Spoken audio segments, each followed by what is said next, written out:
हाँ जी फ्रेंड्स, क्या हालचाल। Welcome back to my channel. तो आज बात कर लेते हैं दीपिका मैडम के व्लॉग के बारे में, जिसमें कि मैडम ने एक बहुत ही बड़ा ऐलान कर दिया है। बहुत ही बड़ी खुशखबरी सभी लोगों के लिए है जो लोग इस चीज़ का काफ़ी टाइम से वेट कर रहे थे।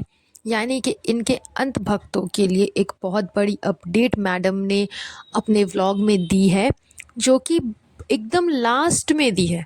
अगर मैडम को अपडेट देना ही था तो अपने व्लॉग के स्टार्टिंग में ही दे सकती थी, बट उन्होंने इस अपडेट को कुछ खास इंटरेस्ट नहीं दिखाया इस अपडेट में।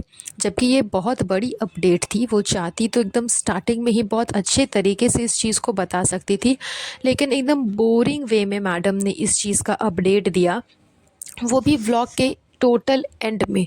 तो खैर वो उनका तरीका था अपडेट देने का। जो अपडेट था वो उनके चाहने वालों के लिए है कि मैडम ने इंटरनेशनल शिपिंग जो है वो अब चालू कर दी है। यानी कि जो लोग भी, जो भी अंधभक्त उनका वेट कर रहे थे कि कब इंटरनेशनल शिपिंग स्टार्ट होगी, कब मैडम का जो टीकेआई का कलेक्शन है, वो जितने भी उनके चाहने वाले हैं जो कि इंडिया से बाहर के हैं, ज़्यादातर सबको पता है कि इंडिया के बाहर के जितने भी पब्लिक है वही है मैडम के चहीते। तो उनको ही इस चीज़ का बेसब्री से इंतज़ार था कि कब इंटरनेशनल शिपिंग स्टार्ट होगी। तो ये चीज़ें स्टार्ट हो चुकी है। इंटरनेशनल शिपिंग मैडम ने स्टार्ट कर दिया है।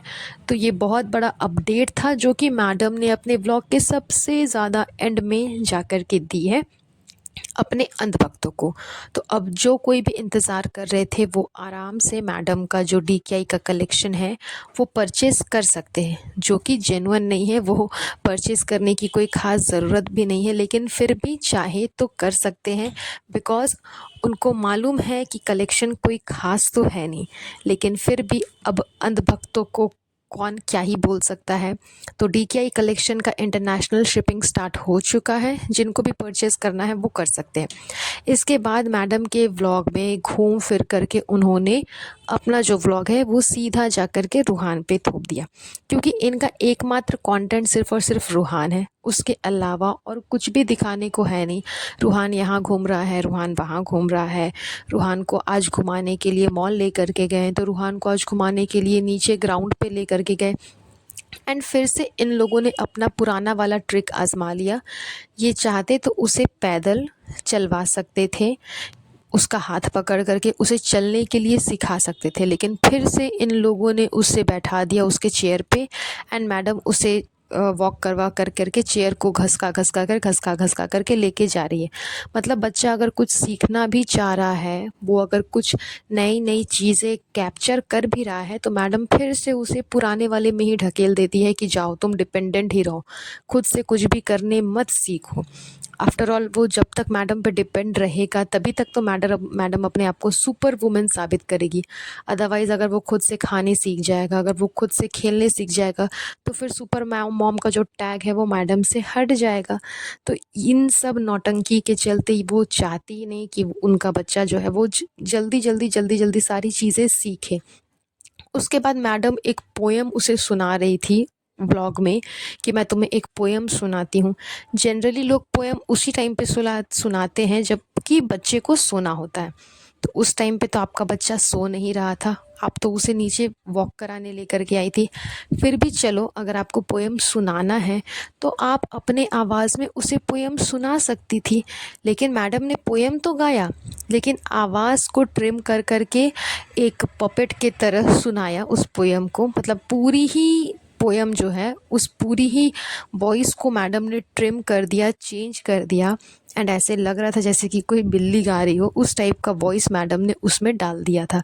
तो ऐसा तो नहीं कि आपका आवाज़ बहुत ही ज़्यादा भद्दा है इस वजह से आप सुनाना नहीं चाह रही। एंड अगर वो भी है तो चलिए, आप अपने बच्चे के लिए गाना गा रही हो, आप उस चीज़ को सुना सकती थी। लेकिन मैडम व्लॉग को इंटरेस्टिंग बनाने के चक्कर में और ज़्यादा घटिया कर देती है। ये चीज़ें मैंने पहले भी अपने पॉडकास्ट में बताया था कि हमेशा ये लोग व्लॉग को इंटरेस्टिंग बनाने के चक्कर में उसे और ज़्यादा ख़राब कर देते हैं। इससे पहले भी मैडम ने व्लॉग को इंटरेस्टिंग बनाने के चक्कर में जो हरकतें की, उस वजह से उनका व्लॉग जो है वो काफ़ी घटिया लगने लगा देखने में। एंड वही चीज़ें वो बार बार रिपीट कर करके करती है, चाहे वो मैडम हो, जनाब हो या फिर चबूतरा हो, कोई भी हो, इनकी ये पुरानी आदत है कि व्लॉग को इंटरेस्टिंग बनाने के चक्कर में ये लोग पूरे व्लॉग को ही बर्बाद कर देते हैं। इनको लगता है ये जो चीज़ दिखा रहे हैं, ये जो चीज़ बोल रहे हैं, वो उससे इनका व्लॉग इंटरेस्टिंग लग रहा है, लोगों को हँसी आएगी, लोगों को अच्छा लगेगा, जबकि ऐसा कुछ भी नहीं होता। एंड ये चीज़ें इनको कमेंट सेक्शन में पता चल भी जाती हैं। काफ़ी लोग इनको ट्रोल करके इनकी गलतियाँ बताते हैं, लेकिन फिर भी ये अपने हरकतों से बाज़ नहीं आते। ये इनकी पुरानी आदत है। इन सब के अलावा चबूतरा भी इसी चीज़ को कॉपी करती है। जैसा जैसा मैडम करेगी सेम चीज़ वो कॉपी कर कर के बोलेगी, चाहे वो किसी भी मैटर से रिलेटेड हो। जैसा कि उसने अपनी एनिवर्सरी वाले टाइम पे अम्मी से अलग से गिफ्ट मांगा, उसके बाद में जब नानी जी ने उसे गिफ्ट दिया, पैसे दिए, तो उस चीज़ को इनकार कर रही थी कि नहीं मुझे नहीं चाहिए, मुझे नहीं चाहिए। जब पिक्चर्स क्लिक हो रहे थे उस टाइम पे नानी से बार बार वो पूछ रही थी कि नानी आपको कैसा लग रहा है, नानी आपको सॉरी नानी तो ये लोग बोलते नहीं, ये लोग तो अम्मा बोलते हैं। तो अम्मा आपको क्या चाहिए, अम्मा आपको कैसा लग रहा है, अम्मा ये अम्मा वो। उस टाइम पे ये देखने को भी मिला था कि अम्मा को भी थोड़ा-सा बुरा लगा, वो भी थोड़ा-सा डिस्ट्रैक्ट हो गई। वो एकदम स्ट्रेट फॉरवर्ड खड़ी थी, खड़ी होकर के अपनी पिक्चर्स क्लिक करवा रही थी एंड इसकी बातों का जवाब भी दे रही थी कि मुझे कुछ नहीं चाहिए, बस मुझे चाहिए कि सब खुश रहे और मुझे कुछ नहीं चाहिए, इज़्ज़त चाहिए। मतलब उनकी बातों से समझ में आ रहा था कि लोग उनको कितना ज़्यादा डिसरिस्पेक्ट करते हैं। ये चीज़ें तो पहले भी सामने आ चुकी थी कि जब मैडम के मासूम रिश्ते का सच सामने आया था, उसी समय से ये लोग अम्मा के साथ में कैसा बिहेव कर रहे हैं, ये चीज़ें उसी समय से सबको समझ में आ चुकी थी। एंड हो सकता है कि वो चीज़ें फिर से घूम कर के रिपीट हो रही है। इसी वजह से अम्मा का जो बिहेवियर था एनिवर्सरी के टाइम पे वो बहुत ज़्यादा वियर्ड था। उनको जानबूझ कर के ये लोग टॉन्ट कर रहे थे कि तुम बोलो, तुम बोलो, तुम बोलो, तुम बीच में इन्वॉल्व हो। बट अम्मा बीच में ज़्यादा इन्वॉल्व नहीं हो रही थी, लेकिन जो ओरिजिनल फेस है वो सामने आ ही जाता है। एंड यही चीज़ हुई, अम्मा का जो एक्टिंग का बिहेवियर है वो धीरे धीरे सामने आ ही गया। वो कितना ही एक्टिंग करेगी कैमरा के सामने, इस वजह से उनका जो फेस है, उनका जो बिहेवियर है, वो सब एनिवर्सरी वाले दिन पे सामने में नज़र आ गया कि किस तरह से वो गुस्से में थी, थोड़ी ज़्यादा वियर्ड थी, थोड़ा उनको प्रॉब्लम हो रहा था। एंड जिस तरह से वो ज़मीन पे सोई हुई थी वो तो देख कर के साफ समझ में आ रहा था कि कितना अच्छा बिहेव होता है उनके साथ में। चाहती तो मैडम अपने 5 बीएचके का दरवाज़ा खोल सकती थी सभी के लिए, बट कोई नहीं जाता वहाँ। सारी पलटन, सारी टोली जो कोई भी आती है वो सब चबूतरा के घर पे, सॉरी चबूतरा के घर पे भी नहीं, अम्मी के घर पे जाते हैं। चबूतरा भी अपने घर का जो दरवाज़ा है वो किसी के लिए नहीं खोलती। आप लोगों ने ये चीज़ देखा ही होगा कि एनिवर्सरी जब हो गई, सब कुछ ख़त्म हो गया, तो चबूतरा वापस से अपने फ्लैट में चली जाती है, वो और गुटका किंग। बट घर के किसी भी मेंबर को अपने साथ लेकर के नहीं जाती कि हाँ चलो कोई मेरे फ्लैट में तुम लोग कुछ आदमी सो जाना, कुछ यहाँ अम्मी के घर पे सो जाएंगे, वैसा कुछ भी नहीं। तो इनका 5 बीएचके का जो फ्लैट है मैडम साहिबा का, एंड चबूतरा का जो 2 बीएचके का जहान है, इनके दरवाजे ये लोग किसी के लिए नहीं खोलते। इनकी ये पुरानी आदत हो चुकी है।